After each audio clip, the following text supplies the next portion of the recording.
Hey guys, today we're looking at section 6.7, which is going to have some more practice with antiderivatives, and we're going to add a couple of rules for antiderivatives that you're going to have to memorize kind of like you memorized your derivative rules. So remember, an antiderivative is the same thing as an integral, and so right here when it says find the antiderivative, right, of f prime of x, really what I'm looking for is the integral of this function. So the fifth root of x squared plus 4 over our fourth root of x cubed, and put a dx there. All right, I want to switch this up a little bit so I don't have radicals and I don't have one down here in the bottom. So I'm going to write this as the integral of x to the 2/5 plus 4, and then x to the negative 3/4, and then put my dx. So when I actually go through and take my antiderivative, take my integral, I'm going to have x to the 2/5 plus 1 over my 2/5 plus 1 plus 4x to the negative 3/4 over a negative 3/4 plus 1, and then my plus c on the end. I don't have any bounds, so I need to have that plus c there. And so let's clean this up a little bit. If I'm looking at 2/5 plus 1, that's going to give me 7/5. And if I'm looking at a negative 3/4 plus 1, that's going to give me a 1/4. So I'm going to have x to the 7/5 over 7/5, and then plus a 4x to, that should have a plus 1 there, to the 1/4 over 1/4 plus c. But I don't like having fractions within fractions, so I'm going to split this one, so it's going to be 5 over 7, x to the 7/5. And then I'm also going to flip this one and multiply it by that 4, so I'm going to end up with 16x to the 1/4, and then my plus c on the end. So that would be our integral, or our antiderivative right there. So now let's look at some new rules that you need to memorize. So if f prime of x is equal to 1 over x, so if I'm taking the integral of 1 over x dx, I'm going to end up with the natural log of x plus c. If y prime, or f prime of x, remember those are interchangeable, is e to the x, so I'm taking the integral of e to the x dx. The integral of e to the x is just e to the x plus c. So if I have that my derivative is cosine, so I'm going to take the integral of cosine of x dx. Well, the integral of cosine is just going to be sine of x plus c. And if my derivative of sine is x, so I want to take the integral of sine of x with the dx, that's going to be a negative cosine x plus c. So those are some of the rules that you're going to need to memorize. And what we're going to look at here is finding some specific solutions. So we're going to use some of these rules. We're going to use that same power rule that we looked at in the past. And we're going to go through how to find a specific solution. So basically what we're going to do now is, once we take the integral, we're going to look at how to figure out what is that c value. So let's start with this one right here. It says f prime of x is equal to 3x squared minus x plus 4, and f of 2 is equal to 8. So we need to find the function f that satisfies the given condition. So that means that I need to take the integral of my f prime of x. So 3x squared minus x plus 4 with the dx on the end. I need to take the integral of this. So if I have 3x squared, that means I'm going to have 3x cubed over 3 minus x squared over 2 plus a 4x plus c. So that's what our f of x is going to equal, because remember, if we're taking the integral of f prime, we're getting back to f of x. So I'm going to simplify that right there. So I have that f of x is equal to x cubed minus 1/2 x squared plus 4x plus c. Then it tells me that f of 2 is equal to 8. So I can plug the 8 in for my f of x right here, and I can plug the 2 in for all of my x values and work backwards to figure out what c is. So I'm going to have that 8 is equal to 2 cubed minus a 1/2 2 squared plus 4 times 2 plus c. So 8 is equal to 8 minus, well, 2 squared is 4 times a 1/2 would be minus 2, and then plus 4 times 2 is 8 plus c. So 8 plus 8 is 16 minus 2 is 14. So I have that 8 is equal to a 14 plus c. Subtract 14 from both sides. So 8 minus 14 means that c is equal to a negative 6. So that means that my answer would be that f of x is equal to x cubed minus 1/2 x squared plus 4x minus 6. That would be my specific solution right there. So I figured out what that c was when I was given an initial condition. So that's what we're doing here. Let's look at another one. So this one says that f prime of x is 3 square root of x plus 3, and f of 1 is equal to 4. So I want to take the integral of this, and I'm going to go ahead and write that as 3x to the 1/2 plus 3 with the dx right there. So when I take my integral, I'm going to have 3x, 1/2 plus 1 is 3/2 over 3/2 plus a 3x plus c. And remember, this is now my f of x because I took the integral of a derivative. I don't want a fraction within a fraction, so let's go ahead and flip that. So that means I would have 3 times 2/3. So I'm just looking at f of x is equal to 2x to the 3/2 plus 3x plus c. And I've got my initial condition, so I'm going to plug my 4 in for my f of x, and I'm going to plug a 1 in for both of those x values that I have there. So I'm looking at 4 is equal to 2 times 1 to the 3/2 plus 3 times 1 plus c. So 4 is equal to 2 plus 3 plus c, so 4 is equal to 5 plus c. Subtract 5 from both sides, so I end up with c is equal to negative 1. So my answer here, I would say that f of x is equal to 2x to the 3/2 plus a 3x minus 1.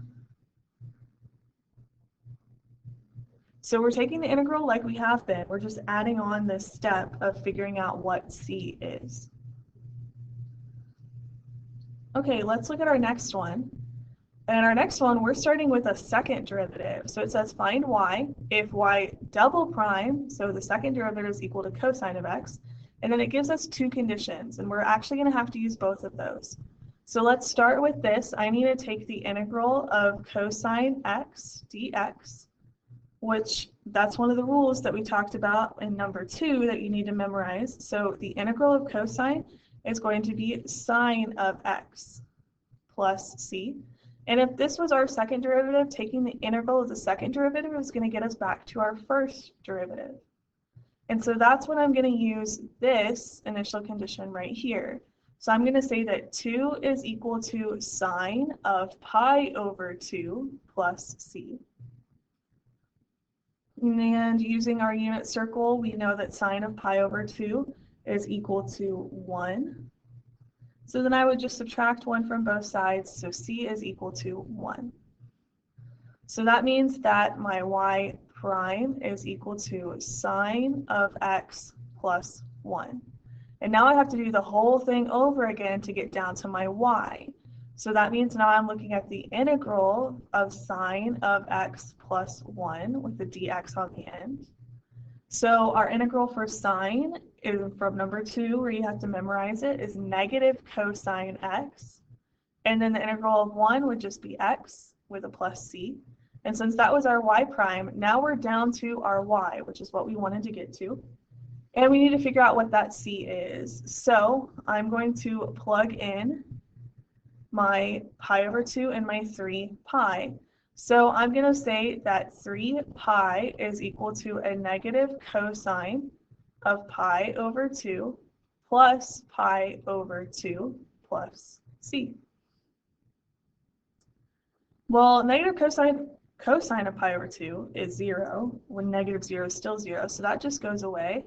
So I have that 3 pi plus pi over 2, or sorry, not plus, equals 3 pi equals pi over 2 plus c, and so I would just subtract pi over 2. So 3 pi is the same thing as 6 pi over 2. So 6 pi over 2 minus pi over 2 means that c is equal to 5 pi over 2. So when I write my answer, I'm going to write it that y is equal to negative cosine x plus 5 pi over 2. And that would be my answer there. So since I started with a second derivative, I had to do this whole process twice to get back to my original function.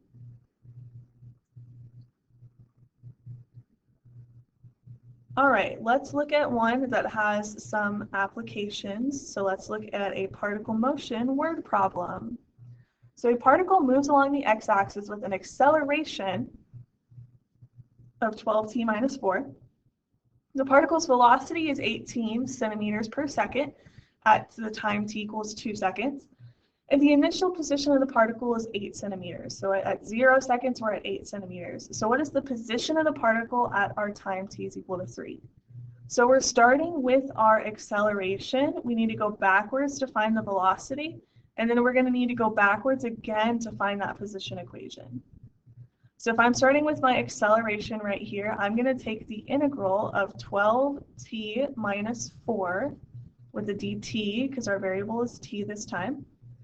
So that means I'm going to have 12t squared over 2 minus 4t plus our c, and this gets us back to our velocity, which I can go ahead and simplify that. My velocity is going to be equal to 6t squared minus 4t plus c. And then I'm going to use our initial velocity that they gave us, our initial condition for the velocity. So the velocity is 18 centimeters per second when t is equal to 2. So what I'm going to do there is I'm going to say that 18 is equal to 6 times 2 squared minus 4 times 2 plus c. So 18 is equal to, well, 2 squared is 4 times 6 is going to give me a 24 minus 8 plus c. So 18 is equal to 16 plus c. And when I subtract 16 from both sides, I get that c is equal to 2. So I'm going to come up here and say that my velocity is equal to 6t squared minus 4t plus 2. And now that I know my velocity, I can use that to go backwards and find my position. So I'm going to take the integral of this 6t squared minus 4t plus 2 with a dt on the end of it because my variable is that t. So I'm going to have 6t cubed over 3 minus 4t squared over 2 plus 2t plus c. Well, 6 over 3 is 2, so 2t cubed minus 2t squared plus 2t plus c, and this is our position. I'm going to call this x of t for my position. And I'm going to use the position that they gave me. The initial position is 8 centimeters. So what that means is that when t is equal to 0, our position is at 8. So I'm going to have that 8 is equal to 2 times 0 cubed minus 2 times 0 squared plus 2 times 0 plus c. All of those go away, so c is equal to 8. So my equation that I have here for my position is that x of t is equal to 2t cubed minus 2t squared plus 2t plus 8. But we are not done because that is not what the question is asking for.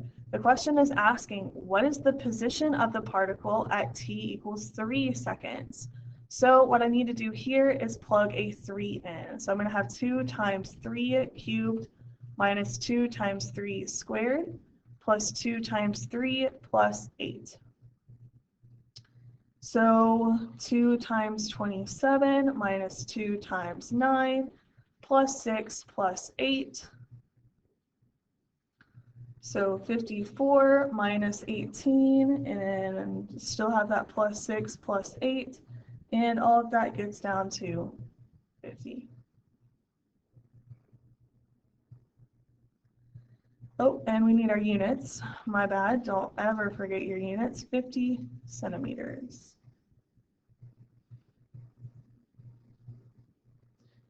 All right. The back page here is some more derivative and integral rules that we need to remember. So I have all the derivative rules listed here, and we're going to kind of work backwards to get back to those original equations. So if I'm looking at number 1 right here, where it says that I have the cosine x, well, when I have cosine, my original equation is sine of x. So that means the integral of cosine is just sine of x plus c, which that's one that I said you need to memorize on the front of this page. Okay, so I'm going to erase that, and let's look at number 2. So number 2, I have cosecant x, cotangent x. So up here on my table, I can see that, well, I have negative cosecant x cotangent, which gets me back to my cosecant. So I'm just going to put the negative with the original this time, and so this one is going to be negative cosecant x plus c. All right, 3 over here, this 1 over x dx, that was one on the front page that I said you need to memorize. That is our natural log derivative. So when I take the integral, I'm going to have the natural log of x plus c. Let's look at 4 here. I've got my secant tangent, which if I'm looking up here, I see secant tangent right here, and the original of that equation was secant. So this one would be secant x plus c, but we do have a 3 there, so I'm going to put a 3 in front of my secant here as well. Let's look at 5. 5 is our sine of x, which remember from the front page and from right here, if I have cosine, its derivative is negative sine. So if I'm looking at a positive sign for the integral of that would be a negative cosine. But I have a negative 2/3 in front of it, so it's a negative 2/3 times my negative cosine x with my plus c on the end. So it's just going to be a positive 2/3 cosine x plus c. All right, number 6, I have 7e to the x. Well, the derivative of e to the x is just e to the x, so the integral of e to the x is also just e to the x. But I have a 7 there, so it's going to be 7e to the x plus c.